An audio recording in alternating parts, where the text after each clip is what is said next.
ഞാൻ പാസ്ത കഴിച്ചിട്ടുണ്ട്, അതേപോലെ ബീഫും കഴിച്ചിട്ടുണ്ട്. പക്ഷെങ്കിലേ ഈ ഒരു പാസ്തയും ബീഫും തമ്മിലുള്ള ആ ഒരു ഫ്യൂഷൻ ഇല്ലേ, ഇത് നിങ്ങൾ കണ്ടിട്ടുണ്ടാ?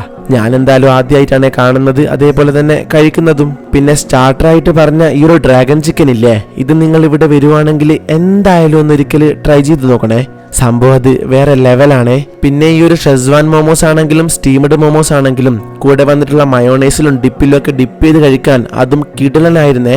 വെറുതെ പറയുന്നല്ലേ, ശരിക്കും നല്ലതേനും കേട്ടാ. പിന്നെ ഈ ഒരു കമ്പിമ കിടന്നിട്ട് ഇങ്ങനെ ആടിക്കൊണ്ടിരിക്കുന്ന ജാഷ ചിക്കൻ ഇല്ലേ, കൂടെ ഫ്രഞ്ച് ഫ്രൈസും സാലഡും ഒരു സ്പൈസി ഡിപ്പും നോർമൽ ഡിപ്പും ഉണ്ടേ. ചിക്കനൊക്കെ നന്നായിട്ട് കുക്കായിട്ടുണ്ട്, അതേപോലെ നല്ല സോഫ്റ്റും ആയിരുന്നു. ആ ഒരു ഡിപ്പൊക്കെ ഒഴിച്ചിട്ട് അങ്ങനെ കഴിച്ചു നോക്കിയപ്പോ സംഭവം എനിക്ക് വല്ലാണ്ട് അങ്ങോട്ട് ഇഷ്ടായേ. പിന്നെ കാണുമ്പോ മസാല ഷവായ പോലെ തോന്നിക്കുന്ന ഈ ഒരു ടൈഗർ ഗ്രില്ലില്ലേ, അതിന്റെ ആ ഒരു ഫ്ലേവർ കുറച്ചൊരു സ്പെഷ്യലാണ്. ചെറിയൊരു പീസും കുബൂസും പിന്നെ ആ ഒരു സാലഡും എല്ലാം കൂടെ വെച്ച് കഴിച്ചു നോക്കുമ്പോ നിങ്ങൾക്കും എന്തായാലും അത് ഇഷ്ടാവേ. പിന്നെ കഴിച്ചുകൊണ്ടിരിക്കാൻ തോന്നുന്ന ഈ ഒരു ചോക്കോ എക്സ്റ്റസി ഡെസേർട്ടും കൂടെ കഴിച്ചു നോക്കിയിട്ടുണ്ടായിരുന്നു. എല്ലാം കഴിച്ചു കഴിഞ്ഞപ്പോ മനസ്സിനൊരു സംതൃപ്തി കിട്ടിയിട്ടുണ്ടേ. ലൊക്കേഷൻ വേറെ എവിടെയല്ല, നമ്മളെ കണ്ണൂര് പുതിയ സ്റ്റാൻഡില് KFCയുടെ നേരെ ഓപ്പോസിറ്റ് ആയിട്ട് വരുന്ന ഈ ഒരു പെപ്പർ പോട്ട് റെസ്റ്റോറന്റ് ആണേ.